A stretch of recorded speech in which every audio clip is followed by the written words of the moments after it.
자, 이제 1994년 만났다가 다시 소년원감에 헤어져요. 97년에 재회했는데 바로 다음날 군대 가서 또 헤어져요.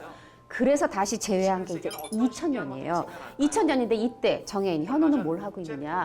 아르바이트로 이 뭐 피트니스 센터라고 하나요? 이 헬스클럽에서 스포츠 센터에서 아르바이트로 일을 하는데 여보세요?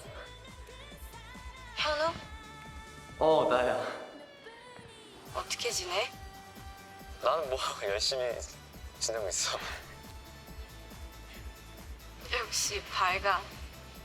목소리만인데 주변이 환해진다. 다시 연락할게. 저녁 6시쯤? 그럼 저녁 6시에 연락 기다릴게. 오늘 저녁에 우리 보는 거야? 전화할게.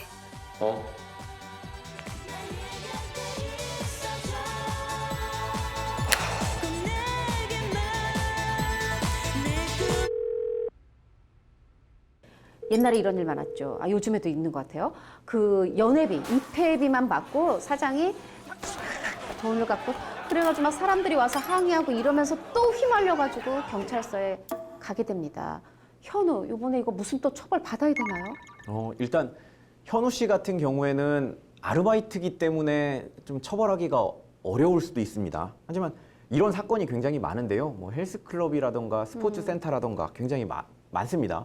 보통은 싼 게 비지떡이라고 오랜 기간 동안 계약을 하면 뭐 대폭 할인해주겠다. 그렇죠, 할인 엄청. 요즘에도 있습니다. 네네. 심지어는 요 며칠 전에 제가 가면서 팜플렛 10달을 끊으면 6개월을 공짜로 해주겠다는. 사실 뭐 그렇죠. 네. 1년을 끊으면 뭐 한 2달 공짜로 해주겠다 이 정도면 되는데 10달을 끊으면 6개월을 공짜로 해주겠다라는 거는 어떻게 보면 굉장히 사기성이 짙고요. 이런 그 영업 행위들을 일종의 사기라고 할 수는 있는데 네.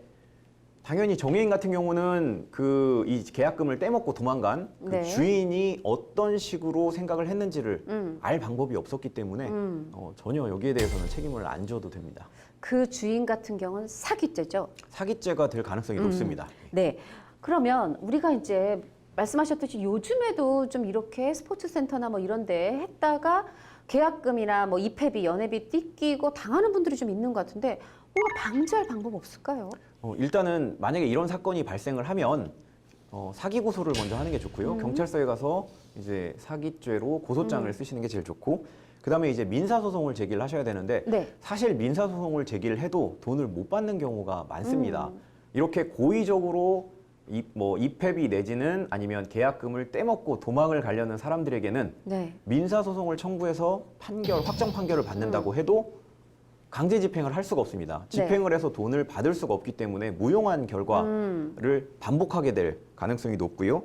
그리고 헬스클럽 같은 경우에는 기존에는 이런 기계들을 러닝머신이나 이런 것들이 보통 뭐 100만 원이 훨씬 넘어가거든요. 그쵸. 그래서 그 헬스클럽에 있는 기계들을 다 모으면 이것만 해도 몇 천만 원이 넘어갔습니다. 하지만 최근에는 기계 자체를 렌탈해서 쓰기 때문에 렌탈이라는 거는 소유권은 회사에 있습니다. 그러네요. 잡아놓을 수가 없습니다. 경매에 붙일 수가 없기 때문에 이 방법도 좀 무용해졌고요. 그래서 결국에는 폐업률이 높거나 위험한 업종 같은 경우에는 카드, 오히려 카드를 쓰는 게 더 안전할 수가 있는데요. 현금 내지 말고. 예를 들면 그 좀 금액이 좀 큰 경우에 3개월 이상 그리고 20만 원 이상을 긁으면서 무이자 할부 카드를 쓰게 되면 네. 혹시라도 문제가 생기면 카드사에 항변을 할 수가 있습니다. 항변을요? 내가 할부로 계산을 했지만 할부로 이 요금을 계산을 했지만 이 회사가 망하거나 아니면 폐업하고 도망을 갔으니 더 이상 나는 카드 대금을 낼 수가 없다라고 항변권을 행사하게 되면 카드사 입장에서는 카드사가 손해 보는 걸 수도 있습니다. 네. 하지만 이 항변권은 정당한 소비자의 권리이기 때문에 카드사가 들어줘야 됩니다.